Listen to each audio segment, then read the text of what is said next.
This video was created by VinylicPuma of VinylicPumaGaming. Warning, vulgarity awaits. What's going on, guys? This is VinylicPuma, and I'm not really feeling the boatloads of booty today. So today, in a much more somber way, I will be discussing with you what I think are the worst shotguns in Borderlands 2 and Borderlands, the pre-sequel. There will be no poop loads of sex, no boatloads of booties, no gluteus maximus clencherius worthiness, nor will there be any piles of sex. We're going completely PG-13 today, or rated T for teen, on YouTube. Top 8 worst shotguns in Borderlands 2 and the pre-sequel. Get ready to collectively cringe. Number 8. The Rock Salt. Did you guys know that the Rock Salt shotgun is basically inspired by the idea of protecting gun rights in America?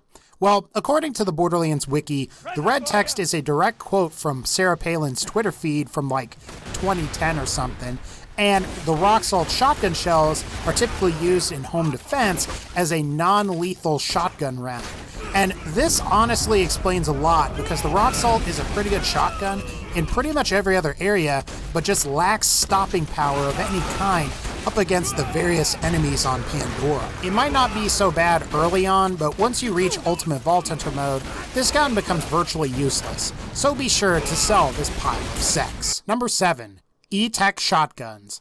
I forgot this last time for the sniper rifle list, and I'm definitely not going to forget it this time with the shotgun list. ETech shotguns, just like ETech pistols, snipers, and assault rifles, are horrible.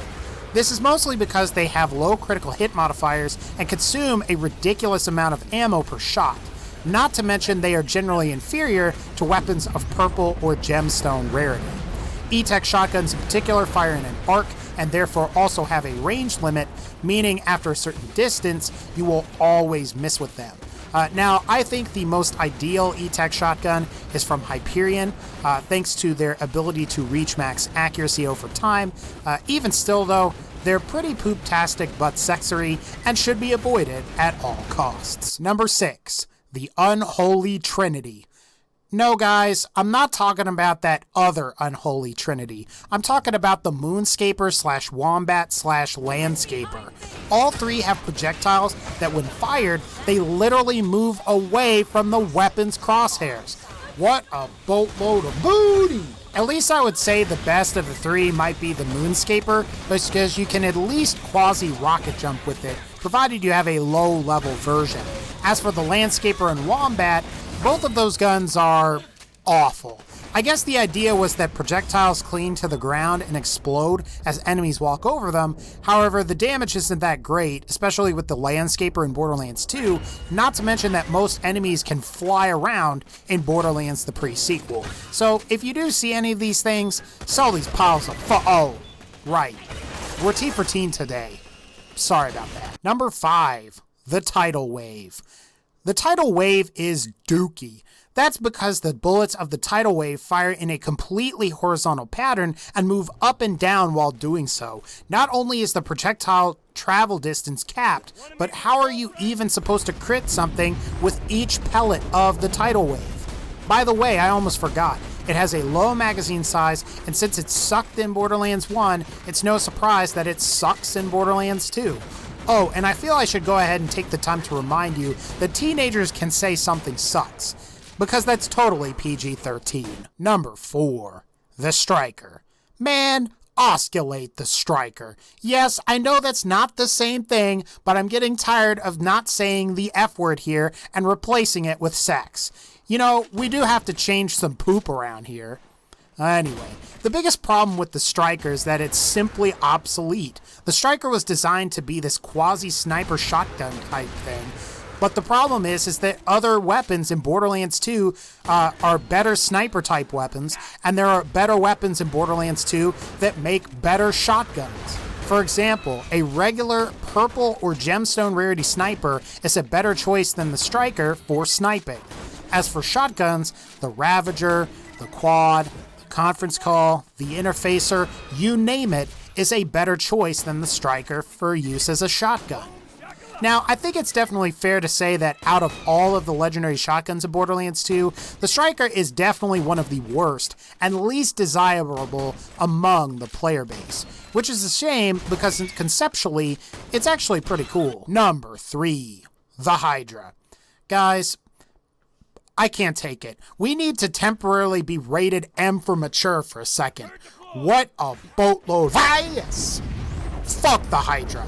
Fuck the Hydra shotgun to the moon and the sun, to the galaxy, to infinity and beyond. Fuck the Hydra. Don't pick this thing up. It's a piece of shit. Sell this pile of fuck. Number 2, the Jaco Cannon. Okay, I'm sorry. Back to being rated T for teen. This is another shotgun that I absolutely hate. Ever since I killed Undeadlift back in 2014 for this particular shotgun, I have always hated the Jaco Cannon. This gun isn't really even a shotgun. It's a gun that shoots giant pumpkins that blow up. I mean, at least the sword explosion shoots swords that blow up into other swords, which also blow up. And that's awesome. It's worth mentioning that this gun can't crit on its own and requires Nisha's tombstone skill in order to do so in Borderlands the pre-sequel. It's also worth mentioning that even if you have the vertical grip version, it doesn't even add an extra projectile. Virtually every other shotgun in Borderlands 2 and the pre-sequel do add an additional projectile with a vertical grip. Sell this pile of sex, fornication, and utter cowardice. After all, osculating is kissing, not fucking. Oh, shit. Number 1, the Retcher. Oh, crap. We're back with this pile of... In case you haven't figured it out yet, the Retcher is best described as... After all, retching is... I think it's fair to say that... was one of many of the hated Seraph weapons from Captain Scarlet and her Pirate's Booty DLC. By far. Like all other splat guns, it has a fixed distance, which actually might be less than your typical ETech splat gun, so it's even worse than that.